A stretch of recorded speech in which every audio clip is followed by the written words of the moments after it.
The late summer heat shimmered across the grasslands outside Dodge City, distorting the horizon like ripples on a pond. Henry Anderson sat alone on his weathered porch, methodically cleaning a Colt revolver that hadn't seen use in nearly 5 years. The weapon felt foreign in his calloused hands now, more burden than tool. At 53, his once black hair had faded to steel gray, matching the perpetual storm clouds in his eyes. The nearby cattle lowed softly in their pens, providing a gentle counterpoint to his troubled thoughts. A dust cloud on the horizon caught his attention, growing larger as a lone rider approached his ranch. Henry didn't reach for the revolver. Those days were long past, but his fingers tightened involuntarily around the cleaning cloth. The rider was young, barely 20 by the look of him, with a determined set to his jaw that Henry recognized all too well. He'd seen it in the mirror often enough in his younger days, before time and tragedy had taught him the true cost of vengeance. Mr. Anderson. The young man's voice cracked slightly as he dismounted, revealing the youth behind his attempted gravitas. I'm Daniel Moore, Frank Moore's boy. Henry's hand trembled slightly at the name, though he kept his expression neutral. Frank Moore had been more than just another rancher. He'd been Henry's partner in the cattle business until 3 months ago, when Robert Taylor's men had gunned him down during a disputed drive to El Paso. The boy's eyes held the same steel blue color as his father's. I know who you are, son, Henry replied softly, setting aside the revolver. And I expect I know why you're here. Your pa was a good man who deserved better than he got. He gestured to the empty chair beside him, but Daniel remained standing, his hands clenched into fists at his sides. The boy's next words confirmed Henry's fears about this visit. They say you were the fastest gun west of Cheyenne before you hung up your irons, Daniel said, his voice tight with barely contained emotion. I want you to teach me. Taylor's men are going to be moving their herd through Moore Valley next month. I aim to be ready when they do. The words hung in the air between them, heavy with the weight of inevitable tragedy. Henry studied the young man before him, seeing shadows of his own past reflected in those determined eyes. He thought of Charlie Walker, the hot-headed youth he'd been 30 years ago, and how that angry young man had left a trail of graves across 3 territories before finally learning that violence bred only more violence. The lessons had come at a terrible price. Your mother know you're here? Henry asked, though he already knew the answer. Margaret Moore was a proud woman, but she'd lost too much to violence already. Daniel's slight flinch confirmed his suspicions. Sit down, boy. If we're going to have this conversation, we're going to have it proper. Reluctantly, Daniel took the offered chair. The cattle in the distance provided a peaceful backdrop to their grim discussion. Henry could smell rain coming, though the sky remained clear. Like the storm on the horizon, he could sense the approaching violence that would follow if he agreed to the boy's request. Yet he also knew that turning Daniel away would only send him seeking help elsewhere, perhaps from someone who didn't understand the true cost of the path he sought to walk. I'll make you a deal, Henry said finally, choosing his words with careful deliberation. Work my cattle drive to Deadwood next month. If you can learn what I teach about handling beasts and men without a gun, then maybe, we'll talk about the other skills you're seeking. He saw the protest forming on Daniel's lips and held up a weathered hand. That's my offer. Take it or leave it. The silence stretched between them, broken only by the distant lowing of cattle and the creak of the porch boards as Daniel shifted in his seat. Henry watched the internal struggle play across the young man's face, remembering his own similar battles with patience and restraint. Finally, Daniel nodded, though his jaw remained set in a hard line. I'll need to let my mother know, Daniel said, his voice carrying a mix of resignation and determination. We've got hands watching our herd, but… Henry nodded, understanding the unspoken concern. With Frank gone, the Moore ranch was vulnerable. Taylor's men knew it too, which made their upcoming cattle drive through Moore Valley feel more like a deliberate provocation than a simple business decision. Send word to your ma that you'll be staying here, Henry replied, already formulating plans. Tell her I'm making good on an old promise to your pa about teaching you the cattle business. It wasn't entirely a lie. Frank had indeed asked Henry to look after his boy if anything happened. He simply hadn't specified what kind of education that might entail. The sun was setting now, painting the prairie in shades of amber and gold. Henry watched Daniel ride off toward the Moore ranch, his silhouette gradually dissolving into the gathering dusk. The cleaning cloth still lay beside the revolver, both forgotten as Henry contemplated the path ahead. He'd sworn off violence years ago, but fate had a way of drawing old gunfighters back into its deadly orbit. Martha Clark, his housekeeper and voice of reason these past 10 years, stepped onto the porch with a cup of coffee. "I heard the whole thing," she said quietly, handing him the steaming mug. "You're going to help that boy, aren't you?" Henry took a long sip before answering, savoring the bitter warmth. "I'm going to try to help him find a better way," he replied. "Whether he takes it or not, that's in God's hands now." The following morning brought no relief from Henry's troubled thoughts. He sat at his worn kitchen table, studying an old map of the cattle trails between Dodge City and Cheyenne, while Martha busied herself with breakfast preparations. The yellowed paper bore the creases and coffee stains of countless journeys, each fold marking a memory he'd rather forget. Young Daniel would be returning today for his first lesson, and Henry still wasn't certain he was doing the right thing. "That boy's got the same fire in his eyes Frank had," Martha observed, setting a plate of eggs before him, "and we both know where that led." She wasn't wrong. Frank had been quick with a gun and quicker to anger, traits that ultimately proved fatal. Henry had watched too many good men follow that path to darkness, their souls corrupted by the very violence they thought would bring them peace. The sound of hoofbeats drew their attention to the window. Daniel appeared through the morning mist, riding tall in the saddle despite his youth. Henry noticed he'd already strapped on his father's old gun belt, though it hung awkwardly on his lean frame. The sight made his stomach turn. This wasn't some game of cowboys and Indians, but a boy's first step toward becoming either a killer or a corpse. "He's early," Martha said softly, her voice heavy with concern. "Just like his father always was." She paused by the door, her weathered hands clasping her apron. "Remember what happened in Deadwood, Henry. Sometimes the best way to honor the dead is to keep the living from following them." The memory of that blood-soaked day in Deadwood made Henry's old wounds ache. Outside, the prairie wind carried the sweet scent of prairie grass and the distant lowing of cattle from the Moore Ranch. Henry stepped onto the porch, noting how Daniel's eager expression mirrored Frank's from 20 years ago. But there was something else there too, an innocence that hadn't yet been tarnished by the harsh realities of frontier justice. "Before we start," Henry said, motioning Daniel to sit, "there's something you need to understand. The man who killed your father, Charlie Benton, he's not just some two-bit rustler. He runs one of the biggest cattle operations between here and El Paso. He's got men, money, and enough influence to make problems disappear." He watched the boy's face carefully, looking for any sign of hesitation. Daniel's jaw tightened, but his voice remained steady. "I don't care how powerful he is. He killed my father in cold blood, and someone has to make him answer for it." The words were brave, but Henry heard the tremor of uncertainty beneath them. Perhaps there was still hope of steering him toward a different path.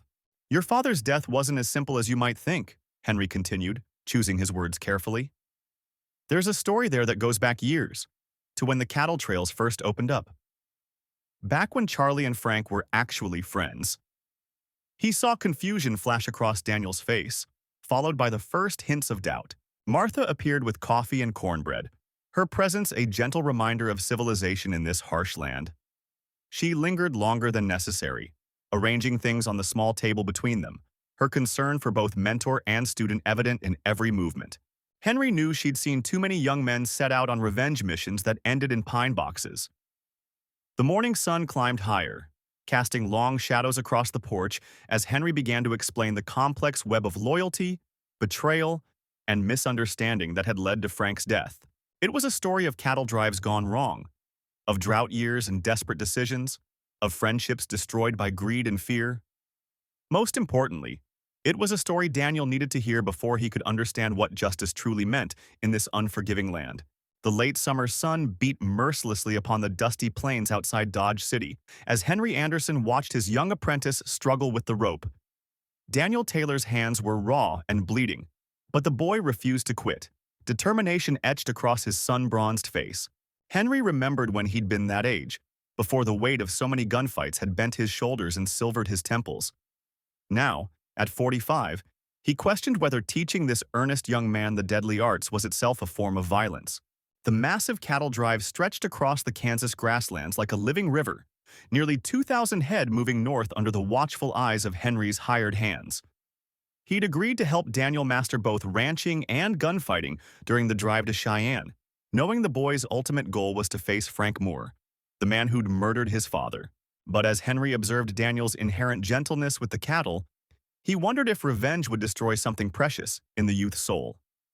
Susan Clark, the cook's daughter, brought water to Daniel as he practiced. Henry noticed the way the young man's eyes followed her, saw the slight tremor in Daniel's hands as she passed him the dipper. There was innocence in their shy glances, a purity that made Henry's chest ache. Susan's father, Charlie, kept a close watch on their interactions, but even his gruff manner couldn't mask his approval of Daniel's honest nature. The peace of the morning shattered when Robert Walker, Henry's lead scout, came galloping back to the herd. His horse was lathered, sides heaving as he reported seeing riders approaching from the east, at least 15 men moving fast and purposeful. Henry knew Frank Moore's reputation for running protection rackets on cattle drives, forcing ranchers to pay steep fees for safe passage through territories he claimed as his own. Daniel's hand instinctively moved to the Colt revolver at his hip, the weapon Henry had spent weeks teaching him to draw and fire with lethal accuracy. The older man placed a restraining hand on Daniel's arm, noting how the muscles tensed beneath his grip. "Easy, boy. Not every problem needs a bullet for an answer." But Henry saw the familiar hunger in Daniel's eyes, the desire to prove himself that so often led young men to early graves. Rachel Anderson, Henry's wife of 20 years, emerged from their wagon to stand beside him. She alone knew how teaching Daniel stirred up ghosts from Henry's past, memories of his own quest for vengeance that had left him hollow inside until her love had gradually restored his humanity. Now she watched with quiet concern as history threatened to repeat itself through his young protege. The approaching riders split into two groups, circling wide to flank the herd. Henry recognized the tactical move, standard procedure for cattle rustlers planning to spook the animals and separate them from their defenders. He dispatched his most experienced hands to protect the herd's flanks, while positioning the younger cowboys near the chuck wagon, where they could support each other if shooting started. To Henry's surprise, Daniel showed remarkable restraint, focusing on keeping the cattle calm rather than reaching for his gun. The boy had a natural way with animals, speaking to them in low, soothing tones that seemed to settle their nervous stamping. Susan worked alongside him, their movements synchronized as if they'd been partnering for years instead of weeks. Henry felt a glimmer of hope that perhaps Daniel's heart wasn't as hardened as he'd feared. The confrontation, when it came, was unlike anything Henry had expected. The riders' leader wasn't Frank Moore, but rather his younger brother Robert Moore, a man Henry had once known in better days.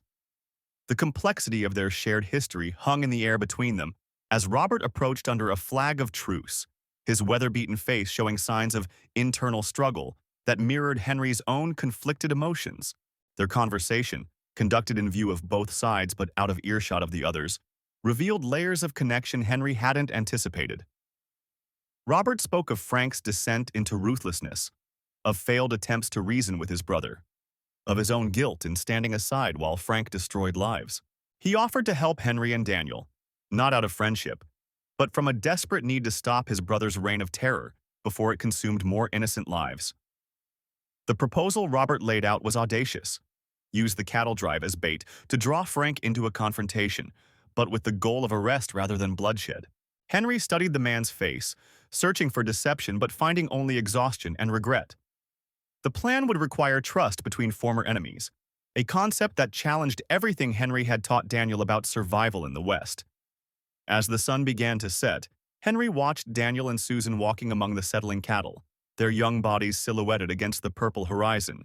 The decision he faced would shape not only their futures but test his own beliefs about redemption. Rachel's hand slipped into his, her quiet strength helping to clear his thoughts. The path forward would require courage of a different kind than he'd been teaching. The courage to choose justice over vengeance, wisdom over skill, and hope over fear. The following dawn brought storms rolling across the plains, turning the prairie grass into a rippling sea of gray-green beneath the turbulent sky. Henry stood at the chuck wagon, watching Daniel help the other hands secure the cattle as thunder growled in the distance. The boy's movements had grown more assured over the past weeks, but there was still an innocence in him that Henry desperately wanted to preserve, even as circumstances conspired to strip it away. Robert's plan to use the herd as bait worried Henry deeply. The cattle drive to Dodge City would take them through narrow valleys and across open plains where Frank's gang could easily stage an ambush. Yet the alternative, letting Daniel pursue his vendetta without guidance, seemed even more dangerous. The youth's growing skill with a gun had begun to trouble Henry, particularly the way Daniel's eyes gleamed during target practice. Rachel approached as Henry mulled over these thoughts, her skirts whispering against the tall grass. "You're wondering if we're doing the right thing," she said softly. It wasn't a question. She'd always been able to read his mind, even in the days when he'd worn his guns low and fast. Henry nodded, watching Susan join Daniel among the cattle, the two young people working in seamless coordination despite the threatening weather. The storm broke just as they reached the narrow passage known as Devil's Throat, a winding canyon that would take them closer to Dodge City. Rain lashed the cowboys as they struggled to keep the nervous cattle from bolting. Through the downpour, Henry caught glimpses of riders on the ridgeline above, probably Robert's men, but the uncertainty gnawed at him. Daniel had noticed them too, his hand straying to the revolver he now wore with growing confidence. That evening, huddled around a sputtering fire beneath an overhanging rock face, Robert shared intelligence about Frank's recent movements. The outlaw had been spotted near Cheyenne, leading a band of hardened killers south, directly toward their planned route. Henry watched Daniel's face harden at the news, saw the boy's fingers tighten around his coffee cup until the knuckles went white. "Remember what we discussed?" Henry said quietly to Daniel as the others bedded down for the night. "Justice isn't about who's fastest with a gun. It's about being better than those who wrong us." But even as he spoke the words, Henry wondered if he truly believed them anymore. The weight of his own past pressed down on him like the gathering storm clouds above. Susan's presence proved both blessing and complication. Her gentle influence helped calm Daniel's darker impulses, but her growing attachment to him added another layer of vulnerability. Henry had seen how love could be used as a weapon in the violent world of the frontier. Rachel understood this too. He could see it in the worried glances she cast toward the young couple. The next morning brought clear skies but tense nerves as they approached a series of low hills that would force them to split the herd into smaller groups. Robert's scouts reported fresh tracks, multiple horses moving parallel to their route. Henry found himself dropping back more frequently to check on Daniel and Susan, while Rachel kept the chuck wagon close to the main body of cattle. During the midday rest, Henry pulled Robert aside near a stand of cottonwoods. "If Frank's watching us, he'll know we're expecting him," Henry said, studying the distant horizons. "He's cruel, but he's not stupid. He'll try to draw us out, maybe steal some cattle to provoke a response." Robert nodded grimly, his marshal's badge catching the sunlight. "That's what I'm counting on," he replied. "Better to face him on our terms than his." As the afternoon wore on, Henry noticed Daniel spending more time with the older hands, asking questions about gunfights and ambushes. The boy's hunger for knowledge had taken on a darker edge that reminded Henry uncomfortably of himself at that age. Rachel saw it too. She approached Henry as he watched Daniel practicing his draw behind the chuck wagon. "We're losing him," she whispered, concern etching lines around her eyes. "The more he learns about fighting, the less I recognize that sweet boy who used to help me with the garden." The crisis Henry had been dreading arrived with the sunset. A rider approached their camp at full gallop, one of Robert's scouts, his horse lathered with sweat. Frank's gang had hit a neighboring ranch hard, leaving behind a message. They knew about Daniel, and they were coming. The news hit the camp like a physical blow, and Henry watched helplessly as the last traces of childhood drained from Daniel's face, replaced by something harder and more dangerous than simple anger. The late afternoon sun cast long shadows across the dusty plains outside Cheyenne, as Henry Anderson watched his young protege practice drawing his revolver for what must have been the 1,000th time. Daniel Clark's movements had grown fluid and precise over the past months. But there was something in the boy's eyes that troubled the old gunfighter, a hardening that went beyond mere determination. The cattle drive that had brought them together was moving slowly northward, 3,000 head of Moore family livestock trudging through the summer heat. Charlie Moore, Daniel's uncle, had hired Henry to protect the herd after losing 2 previous drives to rustlers. But everyone knew the real reason Daniel had begged to come along. Frank Taylor, his father's killer, had been spotted heading this way. Rachel Moore, Daniel's cousin, rode up on her paint horse, her face etched with concern. She'd grown close to both men during the drive, often serving as a voice of reason when Daniel's thirst for vengeance threatened to overwhelm him. "There's word from the scouts," she said quietly. "Taylor's gang has been hitting homesteads near the North Fork. They're getting bolder." Henry watched Daniel's hand tighten on his gun belt, noticed the familiar tension in the young man's shoulders. The boy had natural talent. Too much talent, perhaps. In teaching him to shoot, Henry feared he'd unleashed something that couldn't be contained. The ghost of his own past haunted him, memories of how revenge had nearly destroyed his soul before he'd found redemption. The cattle drive continued north through increasingly dangerous territory, the cowboys growing nervous as signs of Taylor's gang became more frequent. Robert Walker, the trail boss, had doubled the guard rotation, but the strain was showing on everyone. At night, Henry would catch Daniel practicing his quick draw by moonlight, each motion more lethal than the last. Margaret Clark, Daniel's mother, had begged Henry not to take the boy when they'd left Cheyenne. "Don't let him become what his father fought against," she'd pleaded. Now, watching Daniel's transformation, Henry understood her fears all too well.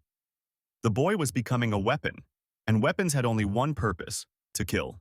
The confrontation they'd all been dreading came at dawn, as the herd moved through a narrow valley. Frank Taylor and his men emerged from the morning mist like specters, rifles raised. But it was Daniel who moved first, his gun clearing leather with a speed that made Henry's heart sink. The student had surpassed the teacher, but at what cost?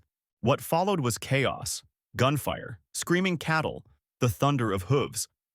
Henry watched in horror as Daniel methodically cut through Taylor's men, each shot precise and deadly.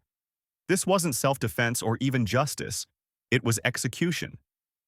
The boy Henry had tried to protect was vanishing before his eyes, replaced by something cold and merciless. Rachel's scream cut through the gun smoke as Frank Taylor took aim at Daniel's back. Henry's decision came in a heartbeat. He couldn't let the boy carry this burden. His own shot caught Taylor in the chest, denying Daniel his revenge but perhaps saving his soul. The gang leader fell, and with him the weight of a vendetta that had threatened to consume them all. In the aftermath, as the dust settled and the wounded were tended, Henry found Daniel sitting alone on a ridge overlooking the valley. The young man's hands were shaking, his face pale with the realization of what he'd done, and what he'd almost become. The old gunfighter sat beside him in silence, wondering if redemption was still possible for either of them. The cattle drive resumed its northern course, but everything had changed. Daniel no longer practiced his draw, and his gun belt hung loose at his hip. Rachel stayed close to him, her quiet presence a reminder of the life he'd almost forsaken. Henry watched them together, hoping that love might heal what violence had threatened to destroy. Charlie Moore found Henry that evening, as they made camp near a creek. "You did right by him," the rancher said quietly. "Sometimes the greatest victory is the battle we choose not to fight." Henry nodded, watching Daniel help Rachel tend to injured cattle, seeing in the boy's gentle movements a glimpse of the man he might still become. The lessons continued, but they were different now. Henry taught Daniel about mercy, about the strength it takes to walk away from a fight. The young man listened with the same intensity he'd once given to gunfighting instruction, slowly understanding that his father's legacy wasn't about revenge. It was about protecting what mattered. As they approached their destination, word spread that Laura Taylor, Frank's widow, was following the drive. Henry watched Daniel struggle with this news, saw him wrestle with the desire for final vengeance versus the chance for something more profound. The choice he made would define not just his future, but the future of everyone who cared about him. The cattle drive approached the outskirts of Cheyenne as storm clouds gathered on the horizon, casting long shadows across the plains. Daniel stood at the crest of a small hill, watching Laura Taylor's wagon draw closer to their camp. The weight of the moment pressed down on him like the approaching storm front, years of practiced anger warring with the wisdom Henry had worked so hard to instill. Henry observed from a distance as Daniel made his way down to meet Frank's widow. The boy's steps were measured, deliberate, so different from the impulsive youth who'd first sought him out months ago. Rachel moved to follow, but Henry gently caught her arm, shaking his head. This was something Daniel needed to face alone. Laura's wagon creaked to a halt, and she stepped down, her face weathered by grief, but her eyes clear and steady. She was younger than Daniel had imagined, probably not much older than he was when Frank died. The revelation struck him hard. She was another victim of violence's endless cycle, not an enemy to be confronted. I've been following your progress, Laura said softly, her voice carrying on the pre-storm wind. I knew you'd come looking for answers eventually. She reached into her wagon and withdrew a packet of letters, correspondence between her and Frank during his final months. He wasn't the man you think he was, Daniel. Not at the end. Thunder rolled across the plains as Daniel read through the letters, his hands trembling. Frank's words revealed a man tortured by regret, seeking redemption but trapped by his reputation. The final letter, dated just days before his death, spoke of trying to make peace with Daniel's father, of a meeting that went tragically wrong. Henry watched the transformation sweep across Daniel's face as the truth settled in. The simple narrative of good and evil that had driven him for so long crumbled like dust in the wind. Laura stood quietly, allowing him to process the revelation that had haunted her for years. That both men had died victims of pride and misunderstanding rather than malice. Rain began to fall as Daniel handed the letters back, his movements slow and deliberate. I've been carrying hate like a gun in my holster, he said, voice thick with emotion. But it's been weighing me down more than any iron ever could. Laura nodded, tears mixing with raindrops on her cheeks. The storm intensified, driving the cattle into nervous clusters. Rachel called out a warning as lightning split the sky, spooking several young steers. Without hesitation, Daniel turned from his moment of revelation to help calm the herd, his newfound peace immediately tested by crisis. Working together, the entire crew struggled to prevent a stampede. Henry saw Daniel move with confident grace among the frightened animals, his touch gentle but firm. The skills meant for violence now served to preserve life, to protect rather than destroy. It was the ultimate lesson Henry had hoped to teach. As the storm passed and the danger with it, Laura approached Henry. Thank you, she said simply, for helping him become the man his father always hoped he'd be. Henry nodded, watching Daniel and Rachel work together to settle the remaining cattle, their movements in perfect sync. The next morning, Laura's wagon headed west toward Deadwood, carrying with it the ghosts of the past. Daniel stood watching until it disappeared over the horizon, then turned to Henry with clear eyes. I understand now, he said, what you've been trying to show me all along. It's not about being strong enough to take a life. It's about being strong enough to preserve it. They reached Cheyenne 3 days later, the cattle drive successful despite its trials. As they settled accounts in the bustling town, Henry noticed Daniel had stopped wearing his gun belt entirely. The young man caught his mentor's questioning look and smiled. Some weights aren't worth carrying, he said, echoing Henry's words from months ago. That evening, as they sat around the campfire on the outskirts of town, Rachel leaned against Daniel's shoulder, their future suddenly wide open with possibilities. Henry watched them, seeing in their contentment the true meaning of victory, not the triumph of violence, but the courage to choose a different path. The peaceful evening was shattered by thundering hoofbeats approaching their camp. Henry's hand instinctively moved toward his holster as 5 riders emerged from the darkness, their silhouettes stark against the star-filled sky.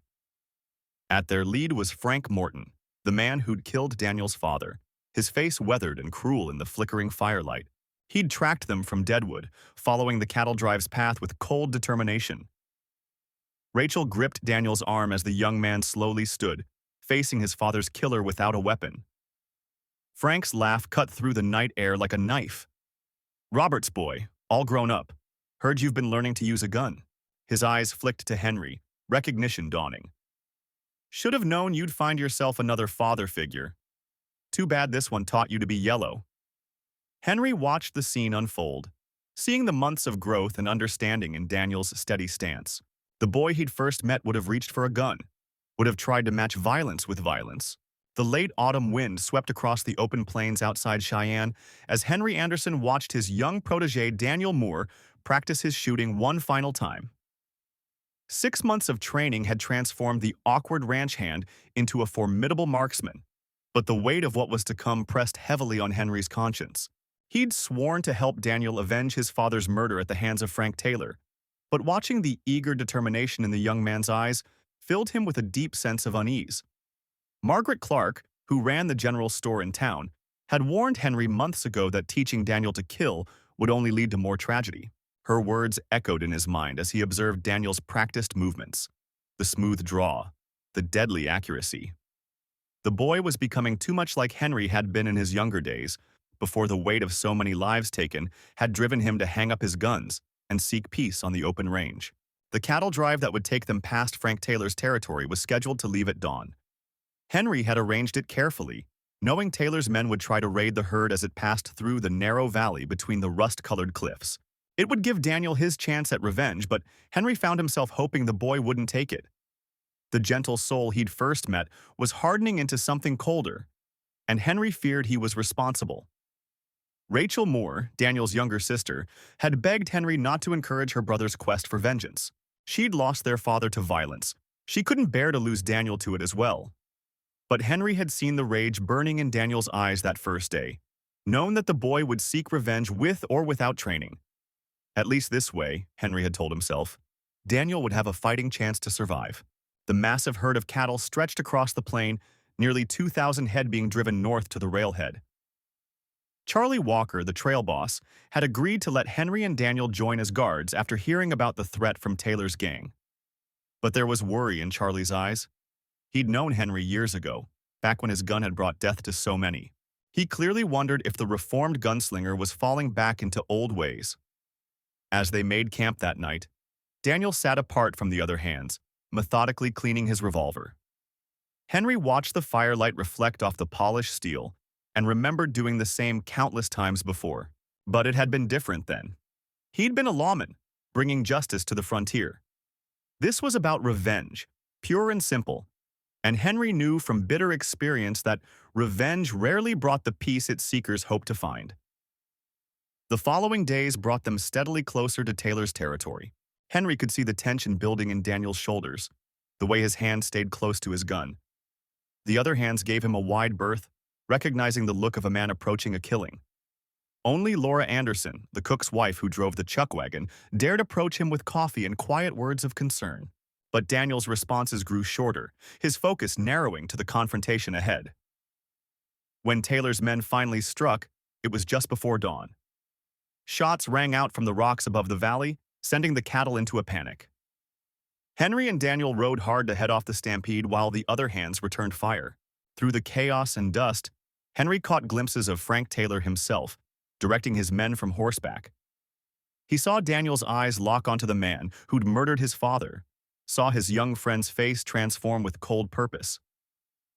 The battle that followed was brutal and swift. Daniel proved every bit as skilled as Henry had trained him to be, his shots finding their marks with deadly precision. But it was the moment when Daniel finally cornered Frank Taylor that made Henry's blood run cold. Taylor had surrendered, thrown down his gun, was on his knees begging for mercy, and Daniel stood over him, weapon raised, revenge within his grasp.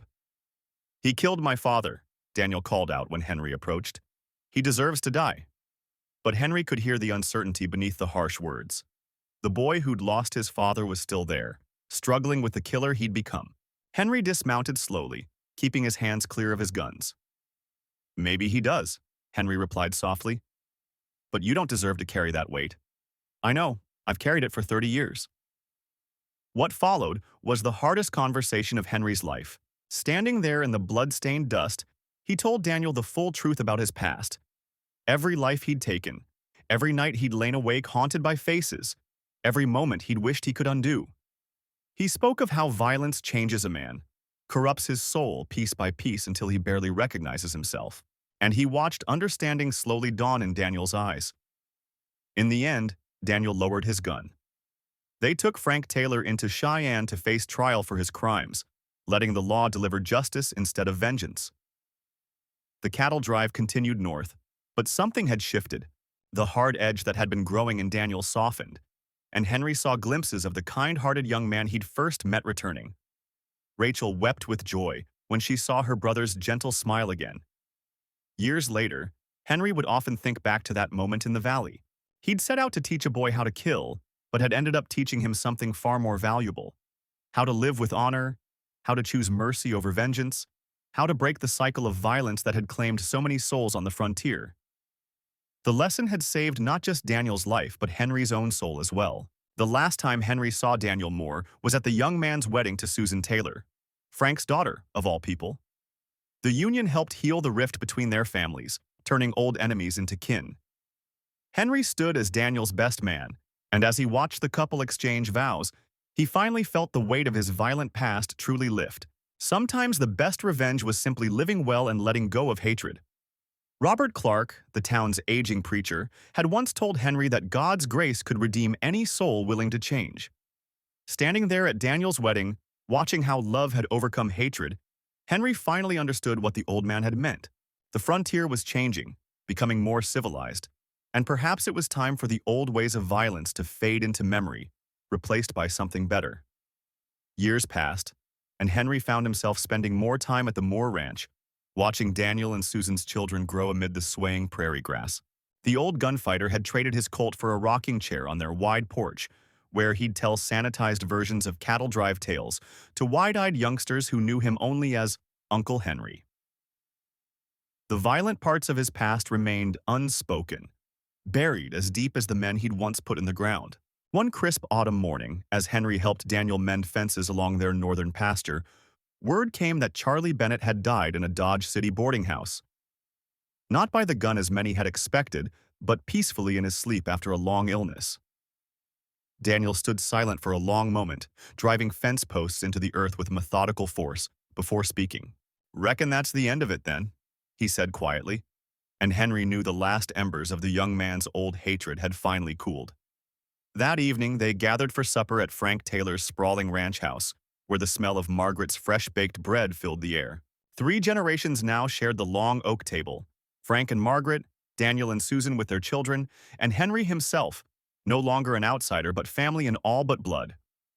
The conversation turned to plans for driving cattle to the railhead in Cheyenne come spring, mundane concerns that had replaced old vendettas. Rachel, Daniel's precocious 8-year-old daughter, climbed into Henry's lap as the adults lingered over coffee. She asked him to teach her to shoot, just as he'd once taught her father. Henry caught Daniel's eye across the table, saw the slight shake of his head. "Some skills are best left in the past, little one," Henry told her gently. "Your daddy learned that lesson the hard way, and it's made him a better man than I ever was." The next morning, Henry rode out alone to the old cemetery on the outskirts of town. He found Martha's grave easily, the weathered headstone standing sentinel beneath a gnarled cottonwood. He hadn't visited in years, but today felt right. "You'd be proud of how it all turned out," he said softly to the stone. "The hatred that took you from me. It stops here. Your death wasn't meaningless after all." As summer faded to autumn, Henry began spending more time with Robert Clark, the aging preacher who'd helped him see beyond revenge all those years ago. They'd sit in the church garden discussing scripture and the changing times. Robert's health was failing, but his mind remained sharp as ever. "The frontier's closing," he told Henry one evening. "Men like you helped tame it, but now it needs different heroes, builders, not fighters. Because when Laura, Daniel, and Susan's youngest was baptized that fall, Henry stood as godfather. The ceremony moved him more than he'd expected, watching the water blessed by Robert Clark wash over the infant's head. It struck him then. This was his true legacy, not the notches on his gun, but the lives he'd helped shape toward peace rather than violence. The years had transformed the open range as surely as they'd transformed Henry himself. Barbed wire now crossed the prairie where buffalo once roamed freely. The railroad brought more settlers each month, and towns like El Paso and Deadwood were becoming real cities. The wild frontier was fading into memory, and with it the old ways of settling scores with lead and powder. One evening, as Henry sat on his small porch watching the sun set behind distant mountains, Daniel rode up leading a magnificent bay horse. "Found him wild in the high country," Daniel explained. "Figured you might enjoy having a proper mount again. Maybe help us with the spring roundup." Henry ran his hand along the horse's muscled neck, feeling the untamed spirit still burning beneath the surface. Like the horse, like the land itself, even the wildest things could be gentled with patience and care. The old gunfighter's last years were peaceful ones, measured not in gunfights but in seasons: spring brandings, summer cattle drives, autumn harvests, and winter evenings spent by the fire with family. He'd found something better than revenge or redemption.